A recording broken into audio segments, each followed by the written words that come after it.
एक ब्राह्मण रहते थे काशी में और उनके कोई संतान नहीं थी। बहुत ध्यानपूर्वक सुनिएगा। महादेव के चरणों में जाकर के उन्होंने अनन्य उपासना की, खूब तपस्या की।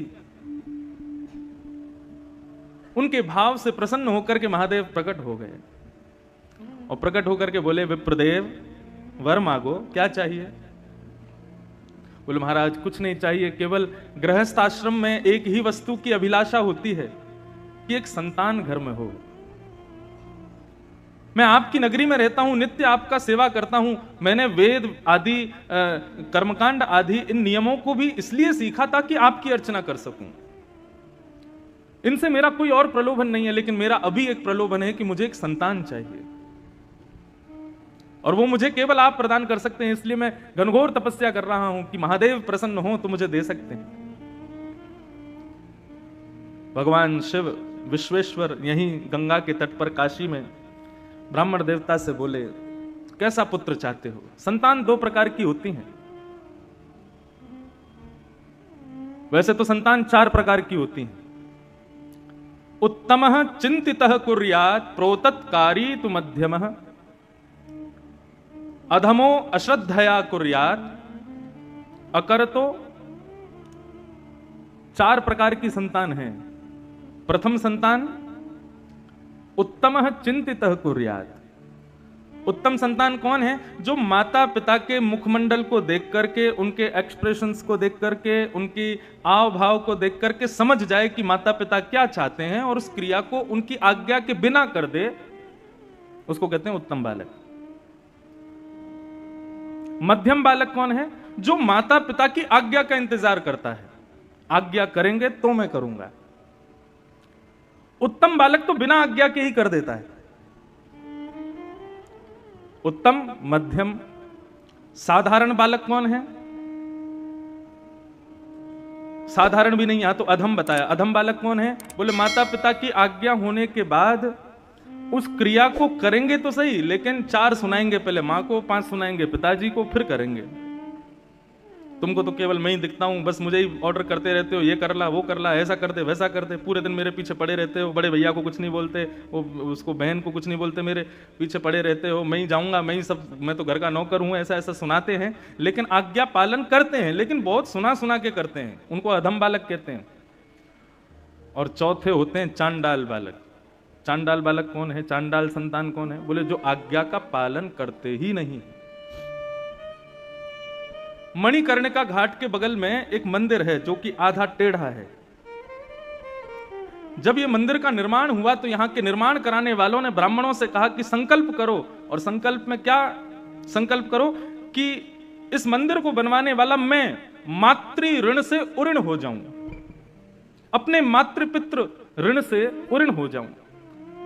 ब्राह्मण देवता जैसे संकल्प का जल हाथ में दिया, इतने में ही मंदिर धस गया और संकेत कर दिया उस मंदिर ने कि पूरे विश्व के ऋण से उऋण हो जाओगे, लेकिन मातृ ऋण से कभी उऋण नहीं हो पाओगे। अपने माता पिता के ऋण से, उन्होंने जो तुम्हारे लिए किया है उसका ऋण तुम इस जन्म में कभी नहीं चुका पाओगे। उसका प्रतीक है काशी, और काशी के मणिकर्णिका का वो मंदिर हम नित्य दर्शन करते हैं। जब आते हैं तो नाव में से वो टेढ़ा सा मंदिर दिखाई देता है। तो उत्तम बालक कौन है? जो माता पिता के आज्ञा से पहले ही पहचान जाए कि क्या करना है। महादेव ने ब्राह्मण से कहा, कैसा बालक चाहिए तुमको? कुपुत्र चाहिए कि सुपुत्र चाहिए? ब्राह्मण ने कहा, दोनों की डेफिनेशन बताओ, कुपुत्र किसे कहते हैं, सुपुत्र किसे कहते हैं? बोले, कुपुत्र जो बहुत दुख दे और सुपुत्र जो बहुत सुख दे। ब्राह्मण देवता बोला, फिर तो सुपुत्र ही चाहिए हमको, दुख देने वाला बालक क्यों मांगेंगे? महादेव विश्वेश्वर कहने लगे, लेकिन एक नियम लागू होगा। क्या? कुपुत्र मांगोगे तो उसकी आयु बड़ी लंबी होगी, लेकिन सुपुत्र मांगोगे तो बहुत जल्दी मर जाएगा। 5 साल की आयु रहेगी बस उसकी। बताओ क्या चाहिए, कुपुत्र चाहिए कि सुपुत्र चाहिए?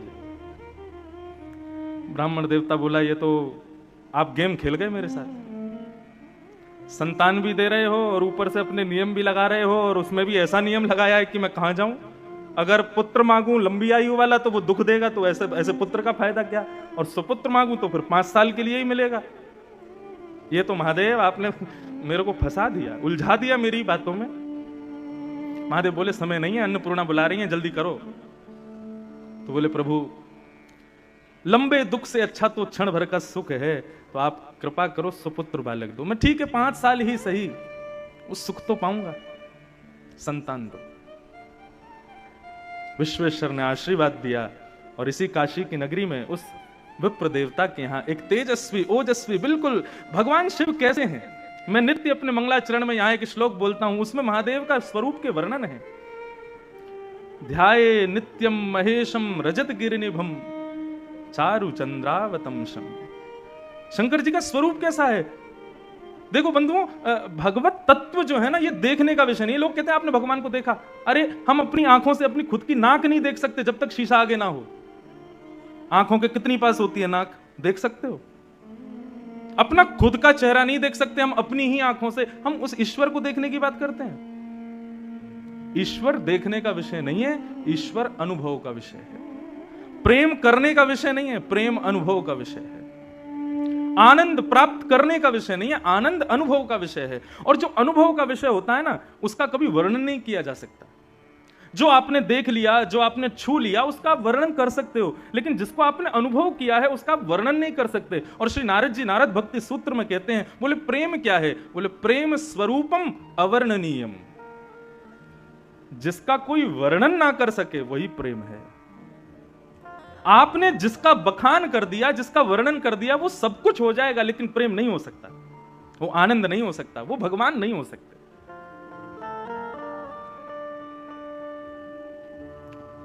ब्राह्मण देवता के बालक हुए।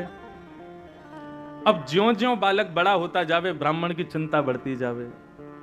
बालक इतना सुंदर, शिव जैसा। शिव कैसे हैं? बोले जैसे चांदी का कोई पहाड़ हो, ऐसे चमकते हैं महादेव। यदि कभी प्रकट हो जाए तो ऐसे दिखेंगे, बिल्कुल शिव जैसा वो बालक। उसकी क्रियाएं, उसकी मुस्कान, उसकी अलकावली, उसका मुखमंडल, सबको देख करके सुख लगता है। लेकिन पिता नित्य चिंता करते हैं कि ऐसे बालक का क्या फायदा, 5 साल बाद तो चले जाना है। धीरे धीरे वो बालक बड़ा हुआ और नित्य उसको गंगा स्नान कराते, नित्य विश्वनाथ का दर्शन कराते, नित्य काशी के संतों को प्रणाम करवाते, काशी के विद्वानों के सन्मुख ले जाकर के बैठाते। उस बालक की ऐसी स्थिति हो गई, वो सबको प्रणाम करता था। एक बार जब उसकी आयु 4 वर्ष की हो गई, 1 साल की आयु रह गई, तो उस बालक को लेकर के उसके पिता एक संत के पास गए और रोते हुए अपना दुख दर्द बताया। बोले महाराज, महादेव ने मुझे ये दिया है, लेकिन इसकी आयु केवल 5 साल की है और ये 4 साल का हो गया, मैं इसके बिना रह नहीं पाऊंगा। आप कैसे भी इसको जीवित रखो, इसकी आयु बढ़ाओ। आप संतों में ताकत है, आप चाहो तो महादेव को कह सकते हो मेरा भाव। संतों ने एक ही आज्ञा की, बोले यदि तुम चाहते हो ये बालक जीवित रहे, तो इस पर संतों की इतनी कृपा हो जाए, इतनी कृपा हो जाए कि उस कृपा को महादेव चाहते हुए भी कभी नष्ट ना कर पाए।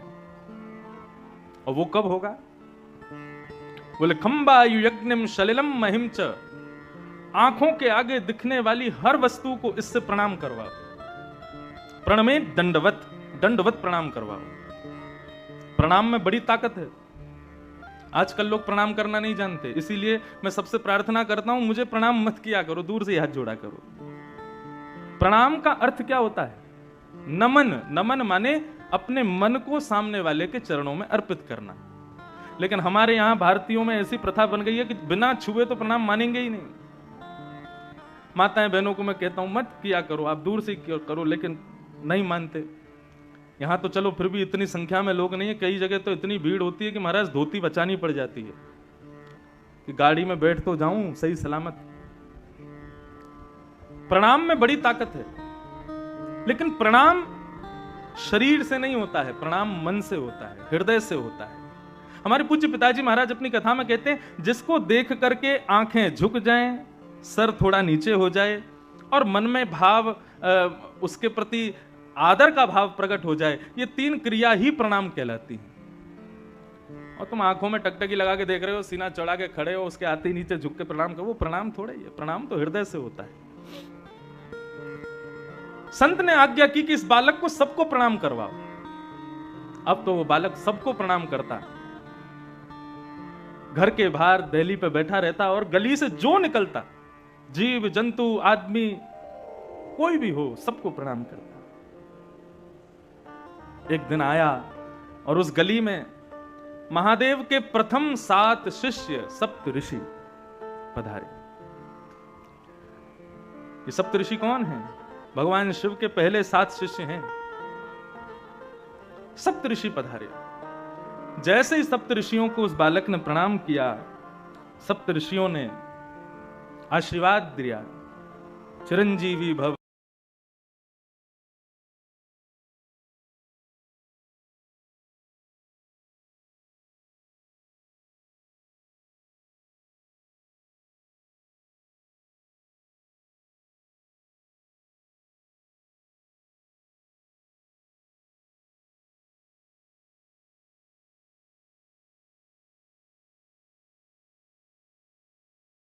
सप्त ऋषि हैं, महादेव के शिष्य हैं। ब्रह्म वाक्यम जनार्दनम, ब्राह्मण की वाणी जनार्दन की वाणी होती है। और मैंने ऐसा सुना है कि ब्राह्मण की वाणी को भगवान भी नहीं काट सकते। अब मेरे बालक की जिम्मेवारी आपकी है, 5 साल का ये हो जाए, इसका यदि बाल बाका हुआ तो पूरे नगर में ढिंडोरा पीटूंगा कि ब्राह्मणों की ऋषियों की बात मत मानना, ये झूठ बोलते हैं। सप्त ऋषि बोले, इस गली में लेके कौन आया था हमको? आपस में सब चर्चा करने लगे, बोले क्या करें, बड़े फंसे यहां तो। ब्राह्मण ने अपने बालक का हाथ ऋषियों के हाथ में दिया, बोले अब इसकी रक्षा आप करो, जब 6 साल का हो जाएगा तब लूंगा वापस। 5 साल में एक वर्ष चिंता में नहीं रह सकता, अब आप इसको संभालो।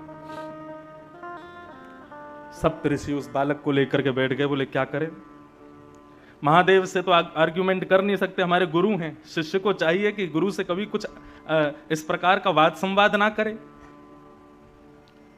तब ऋषियों ने विचार किया, बोले सृष्टि के रचयिता ब्रह्मा हैं, ब्रह्मा के पास चलो, वही कुछ कर सकते हैं। ब्रह्मा के पास उस बालक को लेकर के गए और जाकर के जैसे ही सप्त ऋषियों ने प्रणाम किया, सप्त ऋषियों के प्रणाम के बाद उस बालक ने प्रणाम किया। और प्रणाम में तो वो इतना निपुण था, लेट करके बिल्कुल दंडवत, डंडे की तरह सीधा होकर के बिल्कुल प्रणाम करता, फिर उठ करके फिर खड़ा होकर के फिर दोबारा प्रणाम करता, फिर उठ करके फिर खड़ा होकर फिर दोबारा प्रणाम। उसके प्रणाम को देख करके ब्रह्मा जी इतने मोहित हो गए, इतना छोटा सा बालक 4 वर्ष का क्या अद्भुत प्रणाम कर रहा है। महादेव ब्रह्मा जी ने उसको आशीर्वाद दिया, चिरंजीवी भव, चिरंजीवी भव, चिरंजीवी भव। सप्तऋषि बोले हमारी बला कटी, अब इनकी जिम्मेवारी है। हंसने लगे सप्तऋषि। ब्रह्मा जी कहने लगे, बोले भैया हंस क्यों रहे हो? बोले काशी के एक ब्राह्मण का बालक है ये, और साक्षात देवादिदेव विश्वनाथ प्रभु ने ये बालक प्रदान किया है, और ये कह करके दिया है कि ये केवल 5 साल जिएगा। 4 साल का हो गया, इसका अंतिम वर्ष चल रहा है। हमने इसको चिरंजीवी भव का आशीर्वाद दिया, तो उसके पिता ने हमको ये बात बताई, हमने ला करके इस बालक को आपसे प्रणाम करा दिया। ब्रह्मा जी बोले, तो तुमने अपनी बला मुझ पर डाल दी, अपनी चिंता मुझ पर डाल दी। बोले तो फिर क्या करते हम, हमसे चिंता सहन नहीं हो रही थी, अब आप ही इसकी रक्षा करो, और यदि आपकी वजह से इसकी रक्षा नहीं हुई तो हम तीनों लोकों में ढिंडोरा पीटेंगे कि ब्रह्मा के पास शक्ति नहीं है, ब्रह्मा झूठ बोलता है। ब्रह्मा जी बोले बड़े चतुर हो तुम लोग। बोले ये चतुराई इसके पिता से हमको मिली। ब्रह्मा जी बोले अब तो फिर एक ही उपाय है, स्वयं विश्वनाथ यदि चाहें तो ये बालक जी सकता है। और उस बालक को गोद में लेकर के ब्रह्मा सीधे पहुंचे महादेव के पास। ब्रह्मा जी ने प्रणाम किया, और ब्रह्मा जी के उठते ही महाराज उस बालक ने जो दंडवत प्रणाम किया शिव को, बाकी सब तो बैठे बैठे उसका प्रणाम देखते थे, लेकिन महादेव तो उठ करके गए और बालक को हृदय से लगा लिया। बोले बालक चिरंजीवी भव, चिरंजीवी भव। जब महादेव ने आशीर्वाद दिया, सप्त ऋषियों के नेत्र सजल हो गए, ब्रह्मा के नेत्र सजल हो गए, और सबने बताया, बोले महादेव परंतु ये कैसे संभव होगा, ये बालक आपने ही प्रदान किया है एक ब्राह्मण को, और इसकी आयु केवल 5 वर्ष की आपने बताई थी। महादेव को याद आया, बोले अरे ये तो वो प्रकांड विद्वान एक ब्राह्मण, उनका बालक है क्या? बोले हाँ, ये आपने ही तो दिया है, अब आप इसको चिरंजीवी कैसे बनाएंगे? बोले मेरी जिम्मेवारी है, तुम लोगों ने मुझे दी है, तो अब मैं देखता हूं कि यमराज इसका बाल बांका कैसे करता है, और वैसे भी ये मेरा ही है। महादेव ने अपना स्वरूप शिवलिंग उस बालक को प्रदान किया और कहा, बेटा यहां काशी गंगा के तट पर बैठो और नित्य प्रातःकाल स्नान करके इस पर बिल्व पत्र चढ़ाना, राम राम मंत्र का जाप करना और कभी कभी ओम नमः शिवाय का जाप करना। तुम्हारा कोई काम नहीं है, पूरे दिन केवल मेरे इस शिवलिंग पर तुम बिल्व पत्र चढ़ाते रहो। वो बालक नित्य विश्वनाथ की आज्ञा से उस शिवलिंग की पूजा करने लगा। 5 वर्ष जैसे ही पूर्ण हुए, 5 साल का वो बालक जैसे ही हुआ, यमराज प्रकट हो गए, अपनी तलवार से उस बालक के सर में प्रहार करने वाले थे। इतने में ही महादेव का त्रिशूल सामने आ गया और आकर के महादेव ने कहा, क्या कर रहे हो? बोले, प्रभु इस बालक का जीवन आज पूर्ण होने वाला है, इसको लेने आया हूं। बोले, आपको कैसे पता इसका 5 साल का जीवन है? बोले, क्योंकि ये बालक आपने ही उस ब्राह्मण को दिया था और 5 साल की आयु कह करके दिया था, तो मैं तो आपकी बात की रक्षा करने के लिए इस बालक को लेने आया हूं। 5 साल पूरे हो गए, अब इसके जाने का समय हो गया। महादेव बोले, इस बालक को उस ब्राह्मण को किसने दिया? यमराज बोले, आपने दिया। ये 5 वर्ष जिएगा, ये आज्ञा किसने की? बोले, आपने करी। तो बोले, तो तुम जानते हो शिव का दिन कितना बड़ा होता है? सतयुग त्रेता द्वापर कलयुग, सतयुग त्रेता द्वापर कलयुग, सतयुग त्रेता द्वापर कलयुग जब 71 बार बीत जाते हैं तब एक कल्प पूर्ण होता है। ऐसे अनंत कल्प पूर्ण होते हैं तब ब्रह्मा की एक रात्रि होती है। ऐसा ब्रह्मा भी अपने अनंत रूप बदल देता है तब महादेव का एक दिन होता है। और ऐसे महादेव ने इसको 5 वर्ष जीने का आज्ञा की है, तो इसका 5 वर्ष कितना लंबा है तुम अब गणित लगाते रहो। ये सामान्य 5 वर्ष के लिए जीवित नहीं रहेगा, ये महादेव के 5 वर्षों तक जीवित रहेगा। और वही बालक इस काशी में मार्कंडेय ऋषि के नाम से जाने गए, जो आज तक चिरंजीवी है। और बंधुओं, इनका नाम मैंने क्यों लिया है? यही मार्कंडेय मुनि अपने अनुभव से कहते हैं। जब प्रलय देखा, सबका नाश देखा इन्होंने, लेकिन एक का नाश नहीं देखा। किसका? करारविंदेन पदारविंदम मुखारविंदे विनवेशयन्तम वटस्य पत्रस्य पुटे शयानम् वालं मुकुंदम मनसा स्मरामि। श्री कृष्ण गोविंद हरे मुरारे, हे नाथ नारायण वासुदेव, जिह्वे पिबस्वा मृतमेत देव, गोविंद दामोदर माधवे। ये बात मैं इसलिए कह रहा था कि मार्कंडेय ऋषि को इतनी लंबी आयु भगवान ने दी, महादेव ने दी, विश्वनाथ ने दी। किसके लिए दी? ताकि वो हमारे कन्हैया के आश्रित हो जाएं, ताकि वो हमारे बाल मुकुंद का दर्शन करें। कैसा दर्शन किया? मार्कंडेय मुनि ने तपस्या की और तपस्या करके भगवान से प्रार्थना की, मैं प्रलय देखना चाहता हूं, प्रलय कैसी होगी। भागवत के 11 स्कंद में, 12 स्कंद में प्रलय का दर्शन आता है मार्कंडेय मुनि का। और जब भगवान ने मार्कंडेय ऋषि को प्रलय का दर्शन कराया, सब कुछ जल निमग्न हो गया। तभी वो देखते हैं कि एक बट का पत्ता तैरता हुआ आ रहा है। मार्कंडेय मुनि ने ऊपर चढ़ करके जैसे ही देखा तो क्या देखा? करार विंदे, अपने हाथों से, करार विंदेन पदार विंदम, अपने हाथ, दोनों हाथों से अपने एक पैर को पकड़ करके, मुखार विंदे विनवेशयंतम, अपने चरण के एक अंगूठे को एक नन्हा सा बालक पी रहा है। करार विंदेन पदार विंदम मुखार विंदे विनवेशयंतम वटस्य पत्रस्य पुटे शयानम बालम मुकुंदम मनसा स्मरामि। सबका प्रलय हो गया, नन्हे से हमारे गोपाल जी का प्रलय नहीं हुआ। ये दर्शन मार्कंडेय ऋषि ने किया। भगवान अपने पैर का अंगूठा क्यों पीते हैं? ठाकुर जी कहते हैं पूरा विश्व इसको पीता है। इनको धो धो के ये क्या है? ये ठाकुर जी के अंगूठे का जल ही तो है। आज हमारे वेद पंडित जी बहुत बढ़िया बात बता रहे थे। बोले कि देखो महाराज जी, गंगा जल को सब लोग मुख से लेते हैं, सिर से लगाते हैं, स्नान करते हैं, लेकिन महादेव, बोले महादेव तो गंगा जी को ही मुकुट बना के पहनते हैं, अपने सिर पर ही धारण करते हैं। बोले श्री नारायण के चरणामृत उसको नीचे भी नहीं आने देते, अपनी जटाओं में बांध करके रखते हैं। सबके अलग अलग सुंदर सुंदर मुकुट हैं, किसी का स्वर्ण का मुकुट है, किसी का पद्मराग का मुकुट है, किसी के अन्य अन्य धातुओं के मुकुट हैं, लेकिन महादेव का मुकुट क्या है? बोले गंगा ही उनका मुकुट है, श्री कृष्ण चरणामृत ही उनका मुकुट है। इन दोनों में ज्यादा अंतर नहीं है, ये हरि और हर, ये दोनों एक ही हैं, एक दूसरे के साथी हैं, एक दूसरे के स्वामी भी हैं और एक दूसरे के सेवक भी हैं। जैसे ही शिव जी को पता चला कि रघुनाथ जी ने समुद्र पर सेतु बनाया, सब दूतों ने आके बनाया, बोले जय हो रघुनंदन राम की जय हो। शिव जी बोले क्या हुआ? बोले आज रघुनाथ जी ने समुद्र पर सेतु बनाया। लेकिन शंकर जी ने ये नहीं सुना कि समुद्र पर सेतु बनाया। बोले अच्छा, समुद्र मतलब ससुर जी, काट दिया, चलो तो हम पीछे क्यों रहे।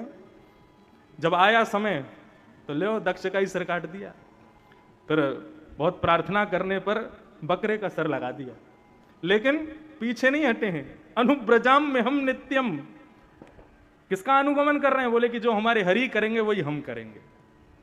दोनों एक दूसरे के समान हैं, दोनों में कोई भेद नहीं है। शिव दो द्रोही मम दास कहावा, सोनर सपनु मोह न पावा। भगवान श्री राम कहते हैं यदि कोई शिव द्रोही है और मेरा दास है, लेकिन शिव से द्रोह करता है, सोनर सपने मोह न पावा, वो नर मेरी प्राप्ति कभी नहीं कर सकता। और यही बात शंकर जी कहते हैं, कोई मेरा अनन्य भाव रखता है लेकिन नारायण का अपमान करता है, रामकृष्ण की अवहेलना करता है, उस व्यक्ति को स्वप्न में भी मेरा दर्शन नहीं होगा। नारायण तो फिर भी दर्शन से ही वंचित करेंगे, लेकिन महादेव तो त्रिशूल ही घुसा देंगे सीधे। इसलिए दोनों में भेद मत मानो, दोनों में कोई भेद मत रखो। ऐसे हर की भूमि में हरि पधारे हैं, इसलिए मन का भाव था कि यहां दशम स्कंद को प्रधान लेकर के आज से कथा की जाए, और विशेष भाव से पूरी कथा में केवल दशम स्कंद का ही मुख्य भाव रखा जाए, जहां पर भगवान की बाल लीला आदि लीलाओं का ही श्रवण करने का हम सबको सुख प्राप्त हो, सौभाग्य प्राप्त हो। उस भाव से यहाँ कथा करने का भाव बना कल, तो आज से हम लोग दशम स्कंद ही प्रारंभ करेंगे, ताकि महादेव को ठाकुर जी की मधुरतम लीलाओं का श्रवण करा सकें, क्योंकि यहाँ के मुख्य श्रोता वे ही हैं, वे ही सुनने के लिए यहाँ पर पधार रहे हैं। आज छठ का उत्सव है, पूरी वाराणसी में उत्सव मन रहे हैं, सुनाई दे ही रहा है।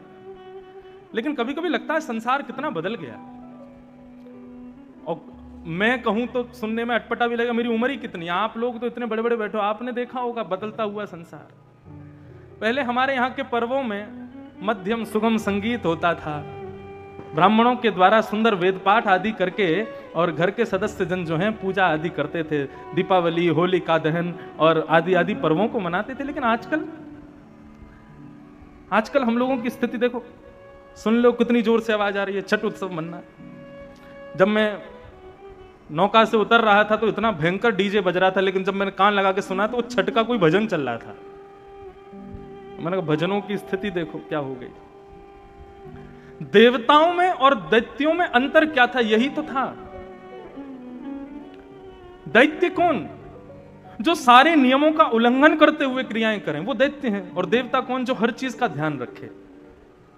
कल आपके यहां कथा पूरी करके जब मैं वापस पहुंचा, तो जहां हम रह रहे हैं वो बिल्कुल शुद्ध काशी है, बनारस है शुद्ध।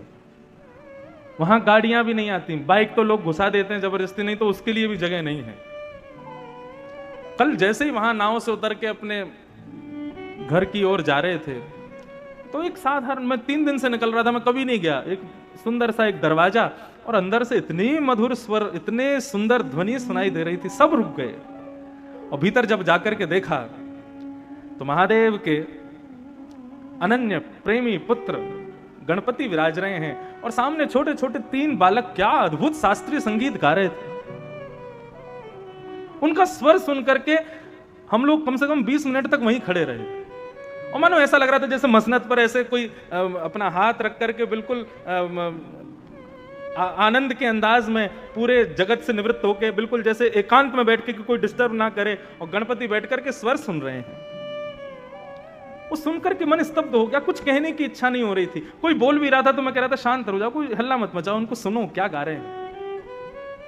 वो हृदय स्पर्शी था, आत्मा को स्पर्श कर रहा था। लेकिन आजकल हम मानवों को क्या हो गया है, यदि कोई शास्त्रीय संगीत गाने वाला आ जाए तो महाराज जितनी भीड़ होती है उससे भी कम हो जाती है, पंडालों में चले जाते हैं उठ के लोग, नहीं समझ में आ रहा, नहीं सुन सकते। ये हमारा अभाग्य है। वो तो अपने अपने स्थान पर पूर्ण है, हम में इतनी क्षमता नहीं है, हम में इतनी योग्यता नहीं कि हम उसको सुन सकें। पंडित जी घर पर पूजन कराने आते हैं तो यजमान लोग पहले कहते हैं पंडित जी 15 मिनट में ही करा देना, पूजा है 1.5 घंटे की। लेकिन पंडित जी को पहले कह देंगे इससे ज्यादा समय मत लगाना। जहां आधा घंटा जाने लग जाता है तो पंडित जी को घड़ी दिखाने लगते हैं, अब जल्दी कराओ हमको जाना है। वो नौकर नहीं है तुम्हारे। महादेव भी जिनको देख करके प्रणाम करते हैं, वैष्णवानाम यथा संभो, वो ब्राह्मण हैं।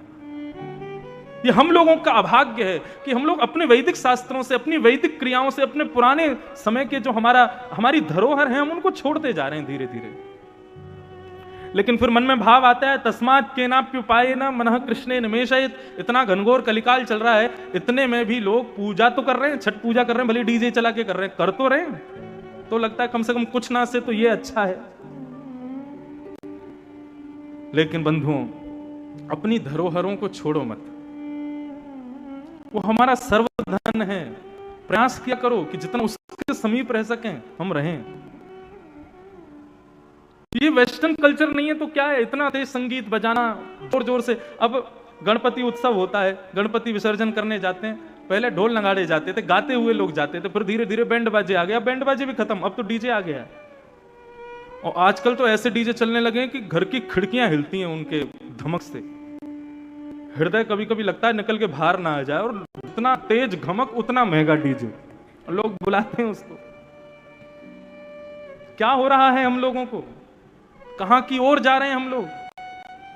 श्रावण में शिवरात्रि आदि, श्रावण के समय में, शिवरात्रि के समय में रात रात भर रंगीन लाइटों से महाराज भर दिया मंदिरों को, और उसमें दुनिया भर के फिल्मी गाने चला रहे हैं। बस शब्द बदल देते हैं, धुन फिल्मी है और शब्द भगवान के भजन के हैं।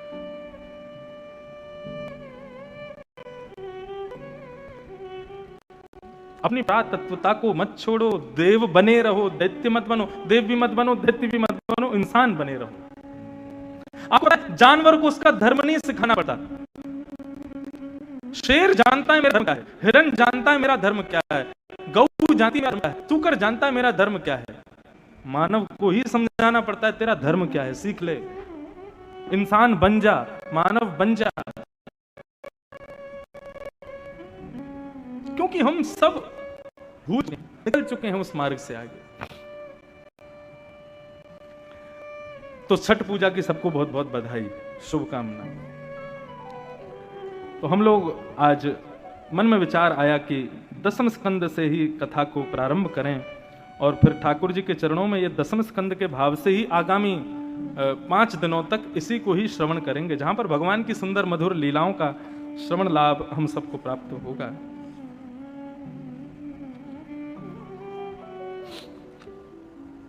श्रीमद् भागवत में 12 स्कंद हैं, और ये 12 स्कंद भगवान के श्री चरणों से लेकर के ललाट तक का दर्शन कराते हैं। प्रथम स्कंद और द्वितीय स्कंद ये भगवान के श्री चरणारविंद हैं।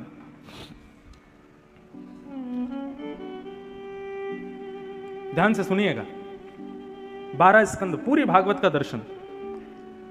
तो प्रथम और द्वितीय स्कंद जो है भगवान के चरण हैं। एक प्रकार से कहें तो आपकी काशी भी तो भगवान के चरण हैं। हम जब प्रथम द्वितीय स्कंद सुनते हैं तो मतलब ठाकुर जी के चरणों में प्रणाम हो गया।